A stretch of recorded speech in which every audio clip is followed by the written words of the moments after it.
చూడండి, ఈరోజు నాతో దేవుడు 5 విషయాలు చెప్పాడు. దాంట్లో ఒక విషయం మీతో పంచుకోవాలని ఆశపడుతున్నాను. ప్రభు సిలువలో సంపాదించిన ఈ హీలింగ్స్ అనేది, దైవిక స్వస్థత అనేది ఏదో ఒక వ్యక్తి కానీ ఒక వర్గానికి కానీ సంబంధించింది కాదు.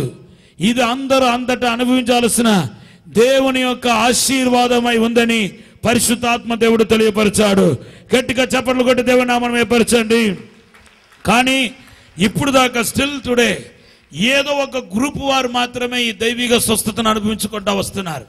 నేను ప్రారంభంలో చెప్పినట్టుగా ఈ దైవిక స్వస్థత అనేది మీకు కేవలం దైవిక స్వస్థత మాత్రం కాదు, దానితో పాటు మరికొన్ని స్పిరిచువల్ బ్లెస్సింగ్స్ మీలోనికి తీసుకొని వస్తాయి. మీ ఆత్మీయ నేత్రాలు తెరుస్తాయి, ప్రభుతో సంబంధాన్ని పుట్టిస్తాయి, నూతన సృష్టిగా మార్చబడతారు. అన్నిటికి పైగా ఒక వ్యక్తి తన శరీరంలో దైవిక స్వస్థతను అనుభవించినప్పుడు ఆయన దేవుని మహిమను పొందేవాడుగా అవుతున్నాడు. ఎందుకంటే మనలోనికి దైవిక స్వస్థత తీసుకొచ్చేది ఏదంటే దేవుని యొక్క మహిమ.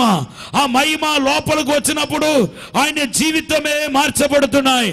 గట్టిగా చప్పట్లు కొట్టి దేవుని నామమును మహిమపరచండి. హల్లెలూయా.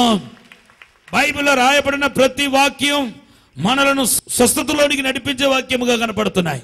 చూడండి, ఒక వాక్యం చెప్తున్నాను. ఫిలిప్పీ పత్రిక 4:19 క్రీస్తు యేసు మహిమలో మీ ప్రతి అవసరాలు తీర్చబడతాయి. రోగికి ఇప్పుడు ఏం కావాలంటే, సాగు బ్రతుకులో ఉన్న వ్యక్తి బంగారాన్ని కోరుకోడు, లేకపోతే ఆస్తిపాస్తులు కోరుకోడు, చదువును కూడా కోరుకోడు, ఉద్యోగాన్ని కోరుకోడు. రోగిగా ఉన్న వ్యక్తి తనకు స్వస్థత కావాలని కోరుకుంటాడు.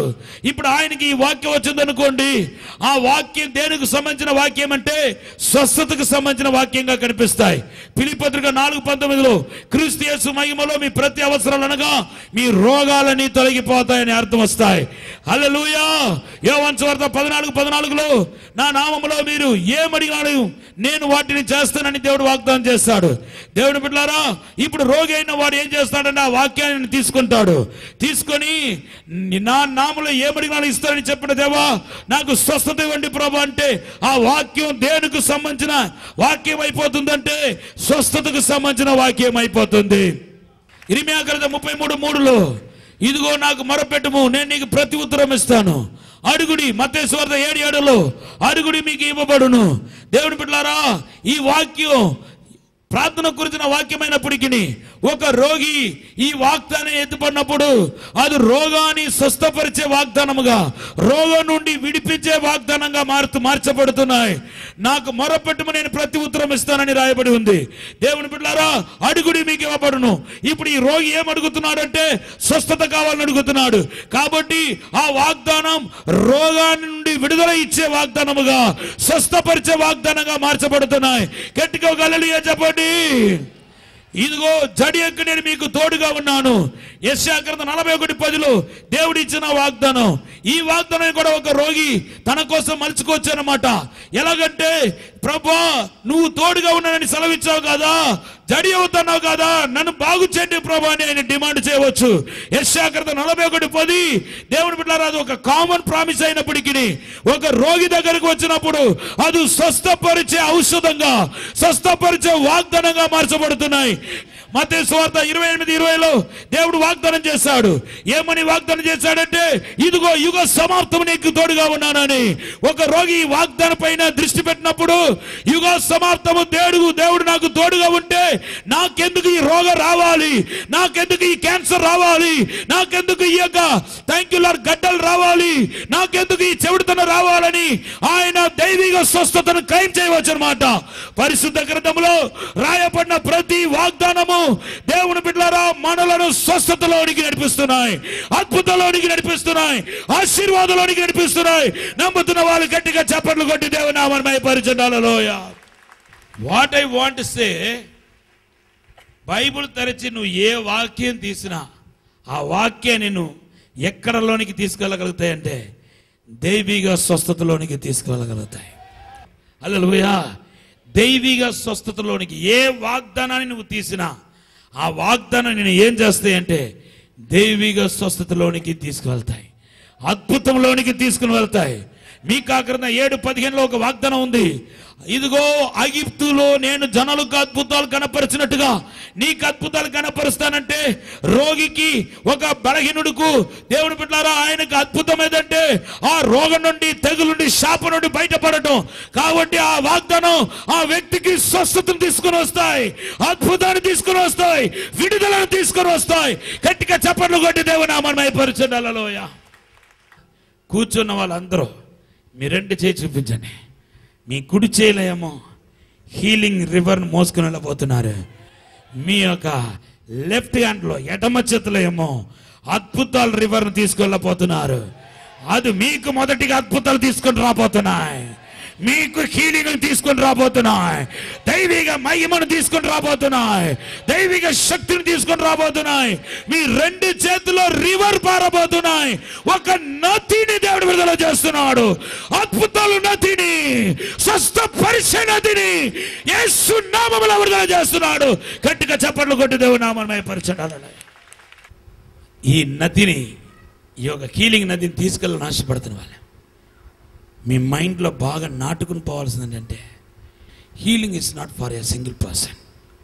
ఒక్క వ్యక్తి కోసం కాదు, ఒక వర్గాని కోసం కాదు, ఇట్స్ ఫర్ ఆల్. దేవుడు సిలువలో సంపాదించిన స్వస్థత అనేది ఈ భూజనులందరికీ సంబంధించింది. గట్టిగా చప్పట్లు కొట్టి దేవుని నామమును మహిమపరచండి. హల్లెలూయా. ఇది ఒక గ్రూపుకు మాత్రం అనుకోండి, నా ఒక్కడికి చాలు ఈ అభిషేకం. ఈ ఆంధ్ర రాష్ట్రం అందరికీ నా ఒక్కడికు ఈ అభిషేకం ఉంటే చాలు. కానీ ఇది ఒక వర్గానికి సంబంధించింది కాదే, ఒక 100 మందికి సంబంధించింది కాదే. మనిషిగా పుట్టిన ప్రతి ఒక్కడు సిలువలో సంపాదించిన దైవిక స్వస్థతను అనుభవించవచ్చు. కాబట్టి ఈ ఆడిటోరియంలో ఉన్న 2000 మందికి ఈ రోజు దైవిక అభిషేకం పంచిపెట్టబడబోతున్నాయి, దైవిక మహిమ పంచిపెట్టబడబోతున్నాయి. ఇక్కడ కూర్చున్న ప్రతి ఒక్కరికి, ఈవెన్ మాట వింటున్న ప్రతి ఒక్కరికి దైవిక అభిషేకం పంచిపెట్టబడబోతున్నాయి, హీలింగ్ పవర్ పంచిపెట్టబడబోతున్నాయి, దైవిక ప్రసన్నత పంచిపెట్టబడబోతున్నాయి. గట్టిగా చప్పట్లు కొట్టి దేవుని నామమును మహిమపరచండి. God told me to emphasize this truth. ఈ సత్యాన్ని బాగా హృదయంలో నాటుకుని పోయినట్టు చేయమన్నాడు. చూడండి, కీర్తన 107:20 రాయబడి ఉంది, దేవుడు తన వాక్కును పంపి ఆయన్ని కాదు వారిని స్వస్థపరచను. యాకోబు పత్రిక 5:14 రాయబడి ఉంది, ఎవడైనను రోగిగా ఉండినెడలా వాడు సంఘ పెద్దలను పిలవలను. ఎవడైనను, ఈ ఎవడైనను అనే మాటలో ప్రభుని నమ్మినవాడు, నమ్మలేనివాడు, దైవిక స్వస్థత పైన విశ్వాసం ఉన్నవాడు, లేనివాడు, పొట్టివాడు, పొడవువాడు, తెల్లవాడు, నల్లవాడు, చదువుకున్నవాడు, చదువులేనివాడు అందరూ వచ్చేస్తాడు. ఎవడైనానో. దీనికి చక్కటి ఎగ్జామ్స్ కూడా బైబిల్లో ఉన్నాయి.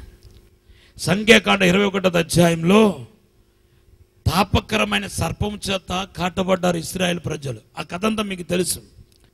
ప్రయాణంలో ఐగుప్తు దేశం నుండి బయటకు వచ్చి ప్రయాణం చేస్తూ ఉంటే వాళ్ళు తిరుగుబాటు చేసి దైవజనుడికి విరోధంగా తిరుగుబాటు చేసినప్పుడు దేవుడు ఏం చేశాడంటే పామును వదిలేశాడు. ఆ పాము అది మామూలు పాము కాదు, అది తాపకరమైన సర్పం అని రాయబడి ఉంది. ఆ సర్పాన్ని వాళ్ళు గూడారంలో వదిలేశాడు. ఆ పాము లోపలికి దూరిపోయి ఎవరెవరైతే కనిపించారో వాళ్ళందరినీ పొడవటానికి ప్రారంభించింది. కొంతమంది చనిపోయారు, కొంతమంది కొర ప్రాణంతో కొట్టుమెట్టలు ఆడుతూ ఉన్నారు. ఇప్పుడు మోసే దగ్గరకు వచ్చి మొరపెట్టారు. మోసే ఏమో దేవుని దగ్గర మొరపెట్టాడు. మోసే చెప్పాడు, ఎవరెవరైతే 21:9 ఎవరెవరైతే తాపకరమైన సర్పముతో కాటపడ్డారో వాళ్ళందరూ ఆ పామును తేరి చూస్తూ ఉంటే, ఇత్తడితో చేయబడిన ఆ పామును తేరి చూస్తూ ఉంటే వాళ్ళందరికీ స్వస్థత వచ్చేస్తాయి. గట్టిగోగలలుగా చెప్పండి. మోసేని ఇత్తడితో ఒక సర్పం చేయమన్నాడు. దాన్ని చూచిన వాళ్ళందరూ బాగుపడ్డారంట, బైబిల్లో రాయబడి ఉంది. ఇంకొక ఎగ్జాంపుల్ కూడా చెప్పి నేను ప్రార్థన చేయబోతున్నాను. నిర్గమకాండ 15వ అధ్యాయంలో దేవుని బిడ్డలారా, అక్కడ ఎడారిలో ప్రయాణం, అక్కడ కూడా తిరుగుబాటు చేసినప్పుడు వాళ్ళకి జబ్బు వచ్చేసింది. ఆ జబ్బుతో బాధపడతా ఉంటే మరలా దేవుని దగ్గర మొరపెట్టారు. దేవుడు దానికి ఇంకొక ఉపాధి కల్పించాడు, ఒక మార్గం చూపించాడు. నిర్గమకాండ 15:26 అదే వాగ్దానం, నా మాటను శ్రద్ధగా విని దాన్ని అనుసరించి నడుచుకునేలా స్వస్థపరచిన యెహోవా నేనే అని దేవుడు వాగ్దానం ఇచ్చాడు. ఆ వాగ్దానాన్ని పట్టుకున్న తర్వాత ఏ ఒక్కడు జబ్బు పడినట్టు రాయబడలేదు. అందరికీ స్వస్థత వచ్చేసింది. అప్పుడు ప్రయాణం చేసిన వాళ్ళు ఎంతమంది అంటే 30 లక్షల మంది. కీర్తన 107:37.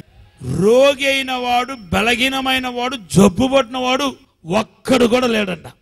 30 లక్షల మందికి సరిపోయింది దేవుడు ఎడారిలో విడుదల చేసిన ఆ దైవిక మహిమ, దైవిక స్వస్థత. గట్టిగా చెప్పండి, కూడా దేవుడు నామమును మహిమపరచండి. స్వస్థత దగ్గరకు వచ్చినప్పుడు నీ చిత్తం అయితే నన్ను బాగు చేయండి ప్రభా అని ఎవడైనా ప్రార్థన చేస్తేవాడు వాక్యం తెలియనివాడు. మరి బైబిల్లో చేశాడు కదా ఒక అతను. ఎవరు చేశారు? మార్కు సువార్త 1:41లో ఒక కుష్ఠరోగి చేశాడు. అది కుష్ఠరోగి చేసిన ప్రార్థన. వాక్యాన్ని ఆధారం చేసుకొని ప్రార్థన చేస్తే నీ చిత్తం అయితే నన్ను బాగు చేయండి ప్రభా అని నువ్వు అలా అడగకూడదు. వాడికి యేసు రక్తం ఏంటో తెలియదు. అప్పటికి యేసు రక్తం లేదు. యేసు సిలువలో సంపాదించిన స్వస్థత లేదు, అద్భుతాలు లేదు. అప్పుడు గట్టిగా చెప్పండి. జస్ట్ యేసు ప్రభు మోసిన అనాయింటింగ్ ద్వారా స్వస్థత పొందారు. కానీ దేవుడు సిలువలో సంపాదించిన పూర్తిగా విరుగకొట్టిన రోగం అని శాపాన్ని విరుగకొట్టిన అనుభూతి అక్కడ లేదు. కాబట్టి నీ సిద్ధమైతే నన్ను బాగు చేయండి ప్రభు అని ప్రార్థన చేశాడు. నువ్వు అలా చేయకూడదు. స్వస్థత నీది, నీ పిల్లలదే, నీ కుటుంబం ఇదే. నువ్వు ఆరోగ్యంగా జీవించగలుగుతావు. ఈరోజు దేవుడు నాకు ఇచ్చిన వాగ్దానం తెలుసా? నాకు 7 వాగ్దానాలు ఇచ్చాడు. 7 వాగ్దానాలు దీర్ఘాయుసుకు సంబంధించిన వాగ్దానాలు. నాకు దేవుడు ఇచ్చిన వాగ్దానం ఏంటంటే మీ అందరికీ దేవుడు దీర్ఘాయుసు ఇస్తాడు. హఠాత్తు మరణం రాదు. ఒకవేళ మీరు వయసు అయిపోయి దేవుని యొక్క సమయం వచ్చి మరణించాల్సి వచ్చిన జబ్బు పడియో రోగాలు వచ్చో అటువంటి మరణం మీకు రాదు. మామూలుగా తిరుగుతూ మామూలుగా పనిచేస్తూ దేవుడు పిలిచినప్పుడు మీరు వెళ్ళిపోతారు. అటువంటి శ్రేష్టమైన జీవితాన్ని దేవుడు మీకు ఇవ్వబోతున్నట్టు ఈరోజు నా వ్యక్తిగత ప్రార్థనలో దేవుడు మాట్లాడాడు. గట్టిగా చప్పట్లు కొట్టి దేవుడు నామమును మహిమపరచండి. హల్లెలూయా. Anyhow, he will satisfy with a long life. దేవుడు మిమ్మల్ని దీర్ఘాయుసు చేత తృప్తిపరచబోతున్నానని మాట్లాడుతున్నాడు. దేవుడు నిన్ను పిలిచేదాకా నీ పర్ఫెక్ట్ హెల్త్ నీకు ఉంటాయి, సంపూర్ణమైన ఆరోగ్యం ఉంటాయి. నువ్వు నడుస్తావు, తిరుగుతావు, పని చేస్తావు, అంత సక్రమంగా ఉంటాయి. నీకు రోగాలు రాదు. రోగాలు రావడానికి నువ్వు అనుమతించబాకు. అది దేవుని చిత్తమో ఏమని అనుకోబాకు. దేవుడు రోగాలు పెట్టి ఏ మనిషిని దేవుడు శోధించాడు. బైబిల్లో దానికి ఆధారం లేదు. నీకు పర్ఫెక్ట్ ఆరోగ్యాన్ని దేవుడు ఇవ్వబోతున్నాడు, సంపూర్ణమైన ఆరోగ్యాన్ని ఇవ్వబోతున్నాడు. నీ లంగ్స్ కు దేవుడు స్వస్థత, నీ గుండెకు దేవుడు స్వస్థత, నీ ఎముకలకు దేవుడు స్వస్థత, నీ బ్లడ్ కు దేవుడు స్వస్థత, నీ యొక్క నడుముకు దేవుడు స్వస్థత, నీ ఎముకలకు దేవుడు స్వస్థత, నీ శరీరంలో ఉన్న ప్రతి అవయవాలకు దేవుని యొక్క స్వస్థత రాబోతున్నాయి. నమ్ముతున్న వాళ్ళు గట్టిగా చప్పట్లు కొట్టి దేవుని నామమును మహిమపరచండి. ఎంతమందికి ఈ స్వస్థత అభిషేకం కావాలని ఆశపడుతున్నారు? నేను ప్రార్థన చేయబోతున్నాను. Thank you Lord, thank you Lord, thank you Lord. పరిశుద్ధము నమ్మకమైన మా పరలోక తండ్రి, నీకు వందనాలు ప్రభా. తండ్రి, హీలింగ్ అభిషేకాన్ని ప్రతి ఒక్కరి మీదకి విడుదల చేస్తున్నాను తండ్రి. యేసు నామములో ఇప్పుడే విడుదల చేస్తున్నాను. ప్రతి ఒక్క రోగం నుండి, జబ్బు నుండి విడుదల దయచేయండి. యేసు నామములో అద్భుతం చేయండి ప్రభా. దైవిక మహిమతో వెలుగుతో నింపమని అడుగుతున్నాను తండ్రి. ప్రతి ఒక్క శిరస్సుల చేతుల దేవుని యొక్క మహిమ దిగునుగాక, దేవుని యొక్క ప్రసన్నత తాకునుగాక, పరలోక అగ్ని యేసు నామములో ప్రతి ఒక్కరు తాకునుగాక. ప్రతి రోగిని యేసు నామములో ముట్టండి ప్రభువా. యేసు నామములో ఇప్పుడే అద్భుతం చేయండి ప్రభువా. ఇప్పుడే దేవుని యొక్క మహిమ తాకడని చూస్తున్నాను. దేవుని యొక్క శక్తి ఇప్పుడే తాకడని చూస్తున్నాను. Receive the healing anointing, receive the healing power. ఇప్పుడే దైవిక మహిమ తాకడగాక, యేసు నామములో ఇప్పుడే తాకడగాక. ముట్టండి ప్రభువా. యేసు నామములో అభిషేకించండి ప్రభువా. తాకండి ప్రభువా. నీ మహిమతో నింపమని దీవించమని యేసు నామములో వేడుకుంటున్నాం తండ్రి. ఆమేన్.